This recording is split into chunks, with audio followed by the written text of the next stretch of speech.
Hello everyone. তো আজকের ভিডিওতে আমরা নন এক্সিস্টের থিওরিটা দেখব। নন এক্সিস্টের একটা কোড প্র্যাকটিস করব এবং ওই কোডটার জন্য আউটপুট ট্রেসিংটা দেখব। আমি বলি, যারা এক্সিস্ট ঠিকমতো লিখতে পারো না এক্সিস্টের কোড, নন এক্সিস্টে আসিও না। আগে এক্সিস্ট প্র্যাকটিস করে আসবা। তো চলো ভিডিওটি শুরু করি। এখন দেখো, আমরা এই সেম ভিডিও পার্টটি বুঝবো এখন নট এক্সিস্টের জন্য। দেখো নট এক্সিস্ট কি করতেছে, নট এক্সিস্ট কি সাবকোয়েরিটা চেক করতেছে। যদি সাবকোয়েরিটা অ্যাটলিস্ট ওয়ান রো রিটার্ন করে তখন নট এক্সিস্ট কিন্তু ফলস হয়ে যাবে। এটা কিন্তু এক্সিস্টের উল্টা। এক্সিস্টে একটা রিটার্ন করলে ট্রু হইতো এবং এখানে একটা রিটার্ন করলে ফলস হবে। আবার দেখো, যদি সাবকোয়েরি কোনো রোই রিটার্ন না করে তখন কি হবে, নন এক্সিস্ট ট্রু হবে। যদি নন এক্সিস্ট ট্রু হয়, যেটার কারণে ও কোনো রোই রিটার্ন করতেছে না, ও ওইটাকে আউটপুটে শো করবে। এখন এটাই হচ্ছে মেইন কথা। তোমার কথাটা কনফিউজিং লাগতে পারে। আমি টেবিল দিয়ে দেখাচ্ছি। এই দেখো, আবার টেবিল। এই যে customer name, customer ID, order ID, আবার কাস্টমার আইডি। এখন দেখো, দেখো সেম কোডটাই আমরা নন এক্সিস্ট দিয়ে লিখছি। সবই সেম, শুধু এই যে হোয়ারের এক্সিস্টের পরে আগে এখানে নন এক্সিস্ট লিখছি। এইখানে দেখো, এখানে ছিল হোয়ার এক্সিস্ট, এখানে হচ্ছে হোয়ার নন এক্সিস্ট। এখন দেখো ও কি দেখতেছে, ও প্রথমে অ্যালেক্সে আসলো। ও কি দেখলো, অ্যালেক্সের কাস্টমার আইডি হচ্ছে ওয়ানের জন্য অর্ডার কয়টা, একটা দুইটা। দেখো এখানে কাজটা কি হচ্ছে, এই যে অ্যালেক্সের জন্য ও সাবকোয়েরি দুইটা পাইছে, খুঁজে পাইছে। ঠিক আছে, এখন সাবকোয়েরি খুঁজে যেহেতু পাইছে, আমরা কি বলছি, নন এক্সিস্টে কোনো রো না পাইলে ট্রু হয় আর রো পাইলে ফলস হয়। এই যে এখানে কিন্তু লেখা আছে। দেখো, যদি নো রো পায় তখনই নন এক্সিস্ট ট্রু হয়। আচ্ছা, আমি বারবার পেজ চেঞ্জ করতেছি, বিরক্ত হয়েও না, আমার কাছে কোনো অপশন নাই। দেখো, যখন ও রো পাচ্ছে তখন নন এক্সিস্ট কি হচ্ছে, ফলস হচ্ছে। নন এক্সিস্ট যদি ফল হয়, যেই রোটার কারণে ফলস হইলো ওটা আমাদের আউটপুটে ইনক্লুড হবে না। দেখো বব, ববের ক্ষেত্রে দেখো, দেখো ববের কাস্টমার আইডি হচ্ছে টু হচ্ছে কোনো অর্ডারই করেনি। তো দেখো আমরা ববের ক্ষেত্রে কি পাবো, দেখো ববের ক্ষেত্রে সাবকোয়েরি ফাইন্ডস নো রো, কারণ ও তো কোনো অর্ডারই করেনি। তাহলে ওর ক্ষেত্রে এক্সিস্ট কি হইতো, এক্সিস্ট হইতো ফলস। আর নন এক্সিস্ট কি, নন এক্সিস্ট তো ওর উল্টা, তো নন এক্সিস্ট হচ্ছে ট্রু। আর নন এক্সিস্ট ট্রু হলে কি হয়, ওটা আমাদের আউটপুটে ইনক্লুড হয়। এখন দেখো এই যে ক্রিসের ক্ষেত্রে আমরা দেখছিলাম যে ক্রিস কি করে, এই যে কাস্টমার আইডি 3, ও একটা অর্ডার করছে, তো ওর রো পাওয়া গেছে। দেখো ওর রো পাওয়া গেছে, ওর এক্সিস্ট হচ্ছে ট্রু। দেখো একটু আগে যখন দেখলাম এক্সিস্টের ক্ষেত্রে ক্রিস হচ্ছে ট্রু এক্সিস্টের ক্ষেত্রে, তো নন এক্সিস্টেও কি হবে, উল্টা হবে, ফলস হবে। আর নন এক্সিস্টে ফলস হলে কি হয়, ওকে ওই রোগটাকে ইনক্লুড করা হয় না। তো দেখো এখানে আমরা শুধু আউটপুট বব পাচ্ছি। মানে এক্সিস্টের মধ্যে কি, দেখো যারা কোনো কিছু করছে বা যারা ওর মধ্যে আসে তারাই এক্সিস্টে আউটপুটে আসে। আর যারা কোনো অর্ডার করেনি বা ওই কাজটাই করেনি তারা নন এক্সিস্টে আউটপুটে আসে। এটাই হচ্ছে বেসিক পার্থক্য। এখন আমি কয়েকটা উদাহরণ এক্সাম্পে প্র্যাকটিস করে দেখাচ্ছি। দেখো, আমরা উপরে যে কোশ্চেনটা সলভ করলাম এই কোশ্চেনটাই আমরা এখন নট এক্সিস্ট দিয়ে করব। আচ্ছা, থিওরিটা পড়ানোর সময় আমি মনে হয় নট এক্সিস্টকে নন এক্সিস্ট বলছিলাম, তো এটা একটু আমার বলতে ভুল হয়েছে। তো আসো শুরু করি। দেখো, এখন এই সেম কোডটাকে আমরা নন এক্সিস্ট দিয়ে লিখব। নট এক্সিস্ট দিয়ে আমি কোডটা আগে লিখি তারপর বুঝাই। আমি আবার আউটপুট ট্রেস করে দেখাবো।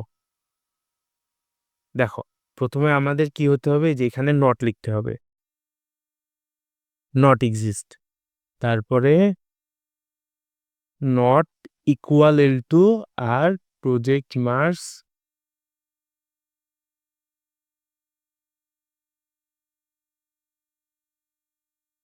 এটা হচ্ছে L1 ডট প্রজেক্ট মার্সটা কপি করে দেই।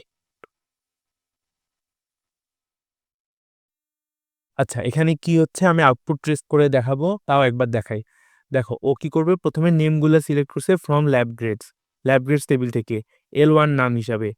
এখন হোয়ার নট এক্সিস্ট, নন এক্সিস্টে ও কি করতেছে, দেখো ও কি করতেছে, select project marks from lab grades L2, lab grades আরেকটা টেবিল তৈরি করলো L2 নামে। এখন ও যে বলছে where L2 student ID not equal L1 student ID. দেখো আমরা তো এই একটা টেবিলকে দুইটা টেবিল বানায়, দুইটা টেবিলের কম্পেয়ার করতেছি। তো যখন L2 এর স্টুডেন্ট আইডি আর L1 এর স্টুডেন্ট আইডি যদি আমি সেম বলি, তখন কি হবে দেখো, যদি এখানে আমি নট ইকুয়াল বলতাম, যদি ইকুয়াল বলতাম, তখন ও কি করতো, একটা স্টুডেন্ট ধরো যার নাম নাফিস, ও ম্যাচ করত L1 এবং L2। নাফিসের ক্ষেত্রে L1 L2 সেম, স্টুডেন্ট আইডির দুজনই তো সেম হবে। ধরো নাফিস পাইছে 22, L1 L2 সেম হইতো। দেখো সেম হইলে জীবনেও কি L2 এর প্রজেক্ট মার্কস L1 এর প্রজেক্ট মার্কসের চেয়ে বেশি হবে? না। কারণ কি দেখো, একই টেবিলকে তো ও দুইটা টেবিল বানায় ক্রস গুণ করে এভাবে কম্পেয়ার করতেছে।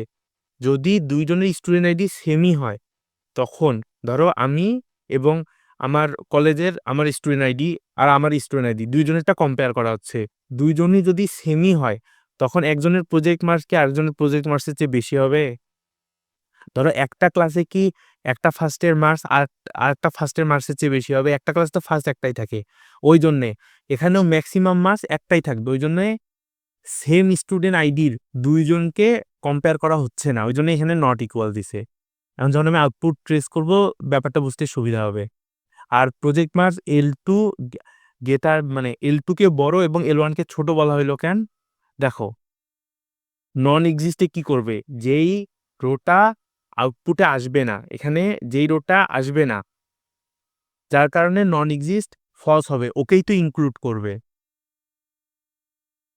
এখন এই যে L2 এভাবে দেওয়ার কারণে L2 এ দেখা যাবে যে ছোট সবগুলা মার্কস চলে আসছে, ওই যে হাইয়েস্ট যে মার্কস 20, ও আসবেই না এখানে।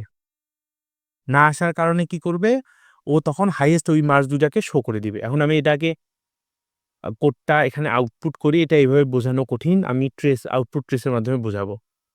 দেখো একটা কাজ করি, প্রথমে এই যে এই কোডটা আরেকবার রান করাই, এক্সিস্টের কোডটা।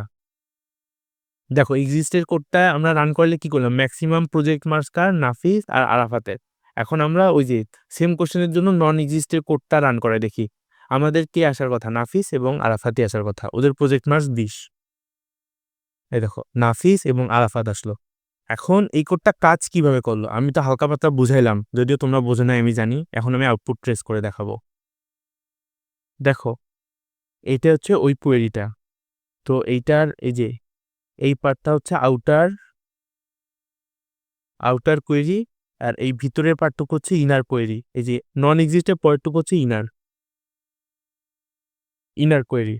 এখন দেখো প্রথমে আউটার কোয়েরিতে L1 ইকুয়াল আবির 18.5।